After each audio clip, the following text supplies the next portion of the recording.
우리 하나님의 말씀 같이 보도록 하겠습니다. 요한복음 8장 1절에서 11절입니다. 요한복음 8장 1절에서 11절 말씀.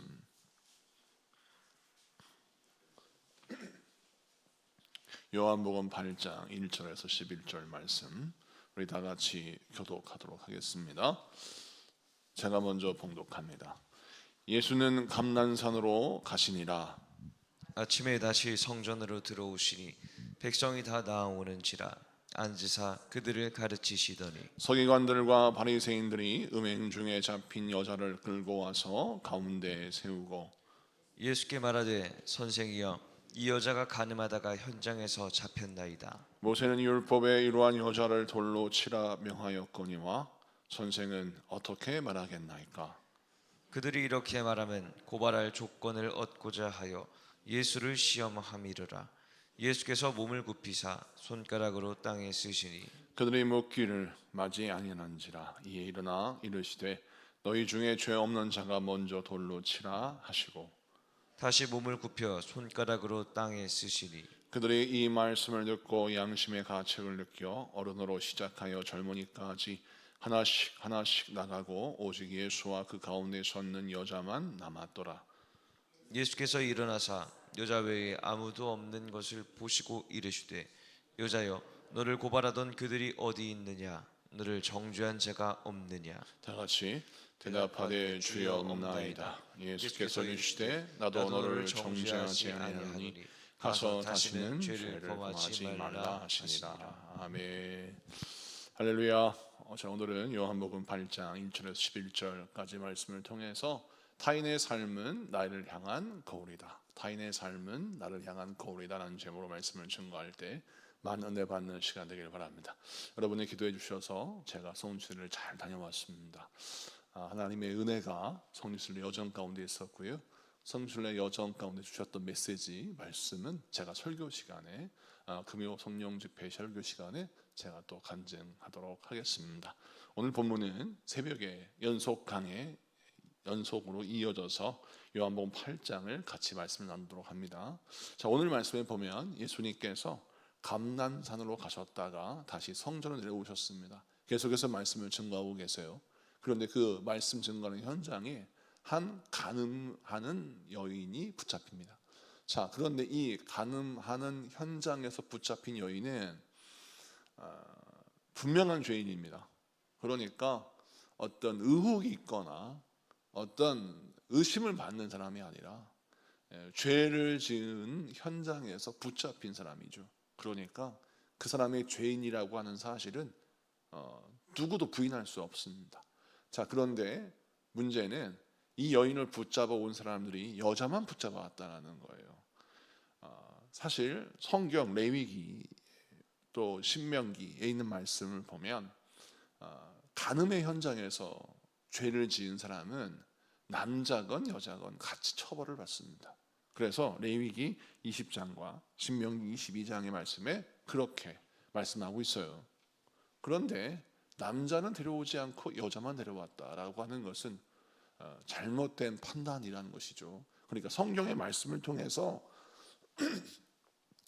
이 여인의 죄를 고발하는 데 목적이 있는 것이 아니라 이 여인을 고발하여서 예수님을 막다른 골목으로 몰아넣기 위한 방법이었다라고 성경은 기록하고 있습니다. 성경 말씀 6절을 봅시다. 6절을 보면 그들이 이렇게 말하면 고발한 조건을 얻고자 하여 예수를 시험함이러라.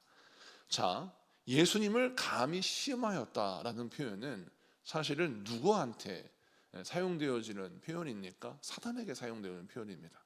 예수님이 40일 동안 금식 기도를 하셨어요. 그런데 그 예수님을 감히 시험하려 든 자가 있었습니다. 그게 누굽니까? 사탄입니다. 여러분, 사탄도 예수님이 40일 금식 기도하셨지만 감히 예수님을 시험하려 덤벼들었습니다. 성경에서 이렇게 사람을 시험에 빠뜨리게 하는 존재가 사탄이죠. 또 예수님을 또 시험에 빠뜨리려고 한 자가 사탄입니다. 사탄과 같은 존재가 예수님을 막다른 골목으로 몰려고 하는 것입니다. 자, 그런데 그들이 무엇을 사용합니까? 모세의 율법을 사용하고 있어요. 모세의 율법 레위기 20장과 신명기 22장의 말씀을 사용하여서 예수님을 막다른 골무로 몹니다. 어떻게 몰아요? 만약 예수님이 이 말씀들을 인용하셔서 죄인의 벌을 허용하신다면 예수님은 말씀은 수호하시고 말씀은 지키시나 결국 평소에 말씀하셨던 죄인을 사랑하신다고 하시는 그 사랑의 말씀이 예수님의 앞뒤가 맞지 않는 사랑이 없는 분으로 그분을 공격할 수 있게 예수님을 그렇게 몰아붙이는 것이고요. 만약 이 여인을 용서해라라고 말씀하시면 예수님은 모세의 율법을 부인하는 자요, 하나님의 정의를 부인하는 자라고 또 고발할 수 있기 때문에 예수님은 이렇게도 저렇게도 못하게끔 예수님을 망신 주기 위해서 이렇게 말을 하는 것입니다. 자, 그런데 이 말씀을 통해서 우리 주님이 우리에게 보여주시는 메시지가 무엇입니까? 여러분, 하나님의 말씀은 우리를 살리시기 위하여 허락하신 말씀입니다. 모세의 율법은 우리로 하여금 우리가 그 율법을 가지고 죄인을 정죄하고 그들을 벌하라고 주신 것이 아니라 너희는 이와 같은 죄를 범하지 말라라고 자기 자신의 죄를 들여다볼 수 있는 은혜를 주신 것이죠. 그래서 우리는 항상 말씀을 대할 때 타인의 죄를 정죄하는 도구로 사용하지 말고 그 말씀을 나를 살리는 도구요, 영혼을 살리는, 타인을 살리는 도구로 사용해야 하는 것입니다. 그런데 이 사람들은 지금 어떻게 하고 있어요? 말씀을 아는 지식을 타인을 향하여 돌을 던지는 돌로 사용하고 있어요. 여러분, 하나님의 말씀을 어떻게 사용해야 됩니까? 타인을 정죄하는 돌로 사용하는 자가 아니라 타인을 살리는 생명의 떡으로 삼아야 하는 것입니다. 똑같은 말씀을 사용하는데 어떤 사람은 돌로 사용하고 어떤 사람들은 생명의 떡으로 사용한다라는 것이죠. 예수님께서 오병이어의 기적을 행하시고 죄인들을 구원하시는 생명의 떡으로 오신 예수님을 드러내셨습니다. 우리는 이 오병이어의 기적을 통해서 말씀은 생명의 떡임을 우리는 분명히 알고 있어요. 그것처럼 오늘 본문의 말씀에서 우리는 하나님의 말씀을 영혼을 살리는 떡으로 삼아야 한다는 것을 깨달아야 하는 것입니다. 그런데 오늘 말씀에 보니까 이 사람들은 모세의 율법, 하나님의 말씀을 돌로 사용해서 이 죄인을 향하여 돌을 던지는 것이죠. 자, 그런데 이 말씀을 통해서 사단이 어떤 존재인가를 밝힌다라고 말씀드렸습니다. 요한계시록 12장을 봅시다. 요한계시록 12장을 보면 쉬운 성경 버전으로 같이 보겠습니다. 같이 한번 읽어볼까요? 시작. 그때 나는 하늘에서 큰 음성을 들었습니다. 우리 하나님의 구원과 능력과 나라와 그리스도의 권세가 이제야 나타났다. 하나님 앞에서 밤낮으로 우리 형제들을 고소하던 자가 이제야 쫓겨났구나. 아멘. 여기서 보니까 사도 요한이 환상 중에 하나님의 말씀을 듣고 보게 되었는데, 자, 사단이 우리 형제들을 고소하던 자가 이제 쫓겨났다는 게 사단입니다. 사탄이 밤낮으로 누구를 고소해? 우리 형제들을 고소했다라는 거예요. 개역 개정판은 참소하는 자라고 성경은 쓰여져 있습니다. 이 참소하는 자, 고발하는 자는 어떤 사람입니까? 어떤 존재입니까? 사단이죠. 사단은 끊임없이 하나님 앞에 우리를 고소합니다. 고발합니다. 우리로 하여금 멸망하는 자리로, 심판받아 지옥에 떨어지는 자리로 우리를 몰아세우기 위해서 우리를 고소한다라는 거예요. 자, 여러분, 사단이 에덴 동산에서 아담과 하와를 유혹하여 선악을 알게 해준 나무 열매를 먹게 했습니다. 왜 끊임없이 사단은 왜 사람들로 하여금 선악을 알게 해준 나무 열매를 먹도록 하여서 우리로 하여금 죄를 짓게 합니까? 이유는 선악을 판단하는 기준이 하나님께 있는 것이 아니라 나에게 있다라고 하는 것을 주장하고 싶은 것이죠. 여러분, 선과 악을 내가 결정하면 얼마나 그게 편리한 것입니까? 선과 악을 내가 결정하면 내가 행하는 건 다 선이고 타인이 행하는 것은 다 악인 것이죠. 그러면 그 법은 나에게 너무 유리한 법인 거예요. 남을 공격할 수 있는 무기가 되고 나를 보호할 수 있는 방패가 되는 거죠. 하나님의 말씀은 나를 보호하는 방패요, 남을 공격하는 무기로 사용해서는 안 된다는 것이에요. 이것은 어떻게 사용해야 되느냐? 하나님의 말씀은 나를 살리는 도구도 되겠지만 타인을 살리는 도구가 되어야 되고, 만약 이것을 사단의 공격을 물리치는 무기로 삼는다면 이 무기를 삼을 때 항상 명심할 것은 하나님의 말씀은 좌우의 날선 검과 같이 모든 것을 쪼개고도 나눌 수 있는 능력이 있다면 그 말씀을 내 영혼을 살피는 도구로도 삼아서 내가 하나님 앞에 바로 설 수 있는 인생을 살 수 있는 도구로 삼아야 하는 것입니다. 자, 그래서 오늘 이 말씀을 통해서 저와 여러분이 마음에 새겨야 할 첫 번째 메시지, 하나님의 말씀은 영혼을 무너뜨리는 돌이 아니라 영혼을 살리는 생명의 떡이 되어야 합니다. 그래서 우리는 항상 하나님을 아는 지식을 생명의 떡으로 삼는 여러분 되시기를 축복합니다. 타인을 정죄하거나 나를 지나치게 막다른 골목으로 내몰아서 회개의 자리에서 돌이켜 주님 앞에 무릎 꿇고 회개하고 돌이켜 변화되어서 주님께 쓰임받는 자로 세우는 도구가 아니라 나 자신도 가릴가리 찢어서 하나님 앞에 낙심하고 좌절하게 만드는 도구로 삼지도 말고 항상 나나 타인이나 모두를 살려내는 생명의 떡으로 삼는 여러분 되시기를 축복합니다. 그 다음 말씀을 좀 보면 예수님이 이 고발의 현장에서, 이 간음의 현장에서 붙잡힌 여인을 향하여 돌을 던져 죽여야 된다라고 말하는 그 남자들, 그 사람들 앞에서 뭔가 땅에 글을 쓰십니다. 이 땅에 쓰신 글이 무엇인가를 많은 사람이 연구하지만 또 결과를 내놓지만 그것은 성경적이지 않습니다. 성경에서 예수님이 땅에 무엇을 쓰셨는지 우리는 알 수 없어요. 거기에 집중하면 미로를 헤매게 됩니다. 오늘 말씀의 초점은 예수님이 땅에서 무엇을 쓰셨느냐라는 것이 초점이 아니라 쓰신 다음에 하신 말씀에 집중해야 하는 것입니다. 성경 말씀을 좀 보겠습니다. 자, 7절 말씀 봅시다. 7절 다 같이 읽습니다. 시작. 그들이 묻기를 마치 아니하는지라 이에 일어나 이르시되 너희 중에 죄 없는 자가 먼저 돌로 치라 하시고. 아멘. 오늘 말씀 보니까 예수님께서 누구든지 이 가운데 너희 중에 죄 없는 자가 먼저 돌로 치라라고 말씀하십니다. 여러분, 죄 없는 자가 돌로 쳐라. 이 말씀은 무엇을 말씀하는 건가요? 우리 모두에게는 죄가 있습니다. 죄인들에게는 두 종류의 죄인이 있어요.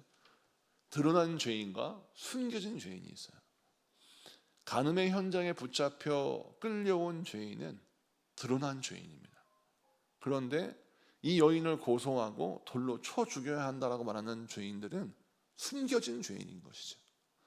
하나님 앞에 죄를 범하였으나 숨겨져 있어서 아직 드러나 있지 않아서 죄인 취급을 받지 않은 것뿐이지, 그 사람도 여호와의 보좌 앞에 가면 분명 자기의 생각과 행함으로 지은 죄가 드러나게 되어 있는 것이죠. 자, 그런데 반면에 드러난 죄인은 부인할 수 없는 죄가 내가 죄인임을 증거하고 있어요.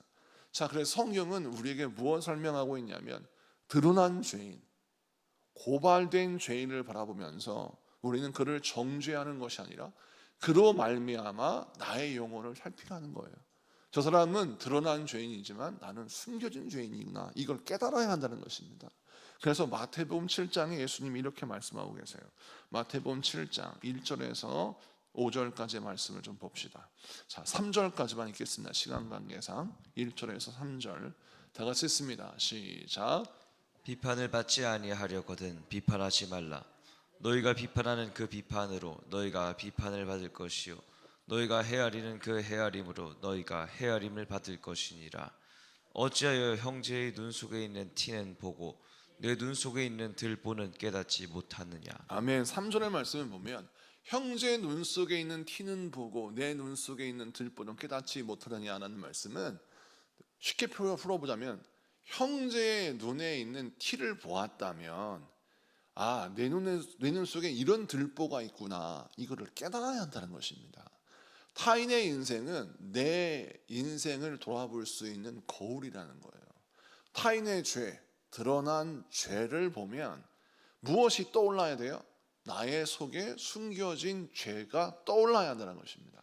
그래서 저 사람을 보니까 내가 이런 모습이 있구나, 내가 이런 죄를 가지고 있구나, 그리고 나도 이렇게 살다가는 저 사람처럼 죄가 고발되는 사람이 되겠구나, 이걸 깨달아야 한다는 것입니다.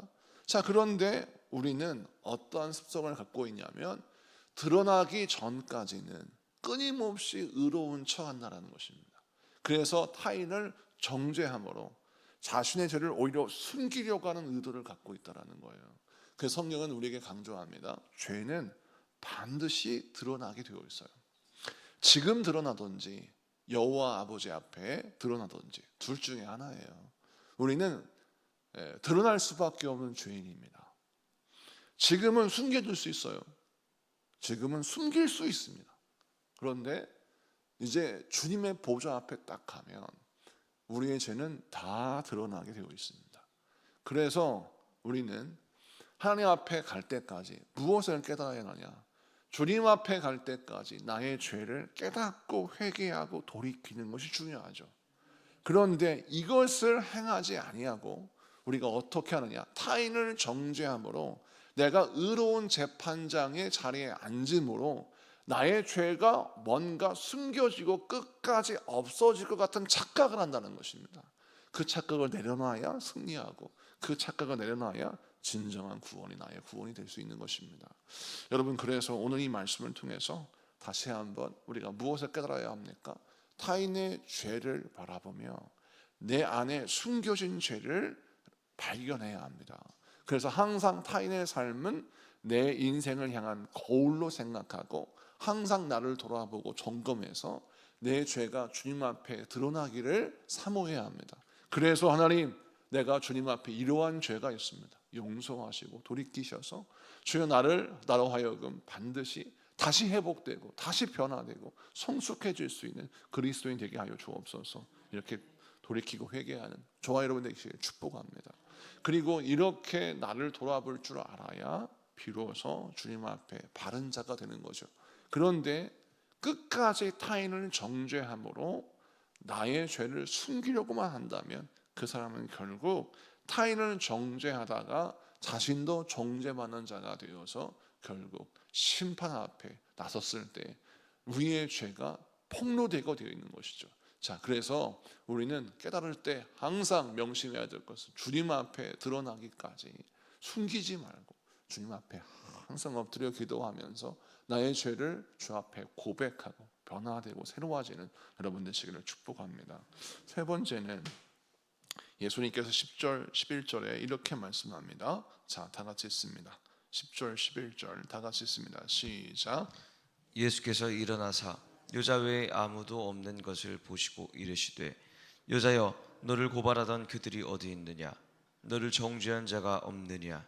대답하되 주여 없나이다. 예수께서 이르시되 나도 너를 정죄하지 아니하노니 가서 다시는 죄를 범하지 말라 하시니라. 아멘. 이 여인이 복을 받은 이유는 어디에 있습니까? 죄는 있으나 그 죄가 예수님 앞에 드러나 예수님의 긍휼을 얻었기 때문에 이 여인이 복이 있는 사람입니다. 여러분, 우리의 죄가 주님 앞에 드러났을 때 그것은 우리에게 복이 되는 것입니다. 왜? 주님이 우리에게 긍휼을 베풀어 주시기 때문이죠. 그래서 예수님이 십자가에 못 박혀 죽으심으로 우리의 모든 죄를 짊어 주셔서 우리가 심판받지 않고 긍휼을 얻을 수 있는 은혜를 얻었습니다. 그러므로 날마다 주님 앞에 죄인으로 서야 합니다. 그랬을 때 주님은 우리에게 긍휼을 베푸시고 용서하시고 우리에게 새 힘을 허락하시는 거예요. 날마다 나에게 긍휼을 베푸시는 주님의 은혜를 인정하고 신하고 그것을 붙들어야 우리는 삽니다. 자, 그런데 많은 사람들은 이 은혜를 잊고 살아요. 또 이 은혜를 구하지 않습니다. 그리고 의로운 척해요. 의로운 척하면 할수록 주님 앞에 죄는 숨겨질 수밖에 없고 회개할 기회를 놓쳐버리는 것이죠. 가롯 유다를 보십시오. 예수님은 은 30에 팔았습니다. 그의 죄가 드러납니다. 그가 죄책감 때문에 자살하지 않습니까? 여러분, 가롯 유다는 사실 죄의식을 갖게 되었습니다. 자기의 죄가 얼마나 중한 죄를 깨닫게 되었어요. 그러면 어떻게 해야 돼? 예수님 앞에 나아가 자기의 죄를 고백하고 긍휼을 구하면 그도 살았을 것입니다. 여러분, 예수님을 모른다고 세 번이나 부인했던 베드로도 죄를 지었던 자입니다. 그도 예수님 앞에 설 자가 아닙니다. 그런데 예수님이 그를 다시 부르시고 용서하시고 그의 긍휼을 베풀어 주셨습니다. 그것처럼 예수님도 가롯 유다에게 긍휼을 베풀어 주셨을 것입니다. 그런데 가롯 유다가 왜 자신의 목숨을 내던지는 자살을 합니까? 이유는 여전히 그는 교만하기 때문에 자신의 영혼을 주님 앞에 내어놓을 수 있는 용기가 없고 그것이 너무 자존심이 상하는 거예요. 그래서 결국 자기 목숨을 내던지는 자살을 선택함으로 그는 궁유를 얻을 수 있는 기회조차도 자기 자신에게 빼앗아 버린 것입니다. 여러분, 주님 앞에 나아가 죄를 고백하는 것은 잘못되거나 부끄러운 것이 아니라 오히려 궁유를 얻는 것이요, 은혜를 얻는 것입니다. 오늘 말씀에도 사실 예수님이 내가 너를 정죄하지 않는다라는 것은 무엇입니까? 이 여인에게 긍휼의 은혜를 베푸신 것입니다. 우리는 그래서 이 긍휼의 은혜를 받는 기회를 절대 놓치면 안 돼요. 그런데 여기서 보니까 우리 주님이 이렇게만 말씀하지 아니하시고 뭐라 하십니까? 다시는 이와 같은 죄를 범하지 말라라고 당부하십니다. 예수님은 왜 긍휼을 베풀어 주시면서도 다시는 이와 같은 죄를 범하지 말라라고 말씀하십니까? 이유는 무엇이냐면 진정한 은혜는 죄를 용서하시는 하나님의 긍휼만 포함하는 것이 아니라 우리 주님의 진정한 은혜는 하나님의 자녀답게 살 수 있는 은혜가 진정한 은혜라는 거예요. 우리 주님이 우리를 용서하시고 우리를 구원하셔서 하나님의 자녀답게 살게 하시는 것이 은혜의 최종적인 목적이라는 것입니다. 그래서 우리 주님이 우리에게 말씀하시기를 다시는 이와 같은 죄를 범하지 말라라고 당부하시는 것이죠. 여러분, 우리가 신앙생활할 때 항상 명심해야 될 것은 죄를 용서받았다면 용서받은 은혜에서 머물지 말고 그 은혜를 하나님 자녀답게 살 수 있는 능력으로 삼는 여러분에게 축복합니다. 그래서 사단으로 하여금 우리를 고발하는 빌미를 더 이상 제공하지 말고 우리 주님 앞에 바로 서서 올바른 삶이 무엇인지 올바른 길이 무엇인지를 분별히 하는 저와 여러분 되시기를 축복합니다. 말씀을 마치고 정리합니다. 이번 성지 순례를 가서 많은 성지를 보았는데 아르메니아는 기독교 공인 국가 첫 번째라고 제가 알게 되었습니다.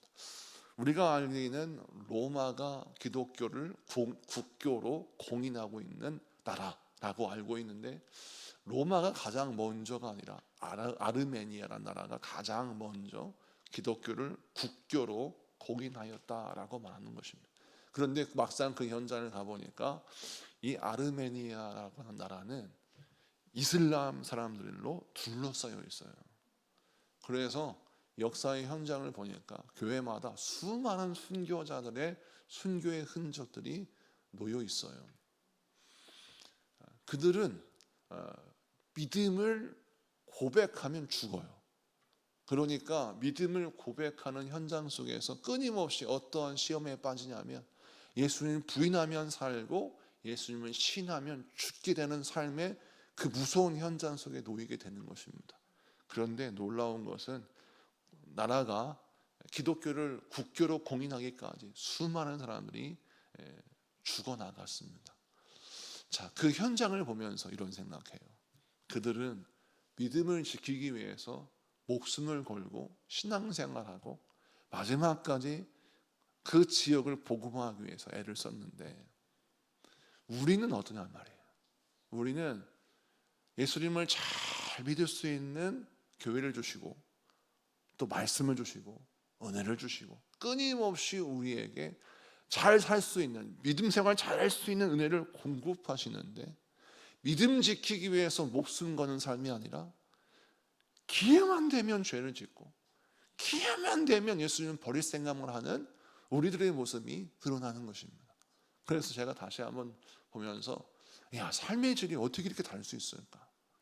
어떤 사람은 신앙의 본질을 지키기 위해서 목숨을 거는데 어떤 사람은 끊임없이 어떤 빌미만 생기면 내가 예수 믿지 말아야지, 내가 기도하지 말아야지, 내가 예수 믿어봤자 무슨 소용이 있는가 라고 실망할 준비를 하고 있다면 과연 우리에게 이 마지막 심판 때처럼 예수를 부인하는 자는 다 죽인다고 한다면 몇 명이나 살아남겠는가라는 생각을 하게 되더라고요. 여러분, 이 말씀을 우리가 기억하면서 사단이 우리를 수준 낮은 그리스도인으로 만드는 걸 허용하지 마십시오. 어떤 그리스도인은 끝까지 믿음을 지키기 위해서 수많은 대가를 지불하는데 어떤 그리스도인이라 자칭하는 사람은 끊임없이 예수를 버릴 생각만 하고 있습니다. 작은 시험에도 넘어지고 더 작은 문제에 자빠지면서 기회만 되면 신앙을 버리고 기회만 되면 기도하는 걸 포기하려고 합니다. 이 얼마나 부끄러운 신앙입니까? 다시 한번 성지순을 다녀와서 우리가 깨닫는 것은 어떻게 우리가 신앙생활을 해야 하는가. 수준 낮은 신앙생활 하지 말고 주님 앞에 바로 서서 어떠한 고난이 와도 믿음 포기하지 아니하고 그 믿음은 지켜서 주님의 보좌 앞에 나아갈 수 있는 저와 여러분 되시기를 축복합니다. 정죄하는 것은 남을 향한 도구가 아니라 항상 나의 자신을 돌아보면서 내가 어떻게 신앙생활을 해야 되고 어떻게 내가 믿음생활을 해야 하는가, 이걸 다시 한번 깊이 돌아볼 수 있는 저와 여러분 되시기를 축복합니다. 우리 다 같이 공동 기도문 같이 고백하고 우리 기도합시다. 다 같이 기도합니다. 시작. 하나님 아버지, 타인의 죄를 향해 들었던 정죄의 돌을 앞에서 먼저 저희 자신의 죄와 허물을 보게 하시니 감사합니다.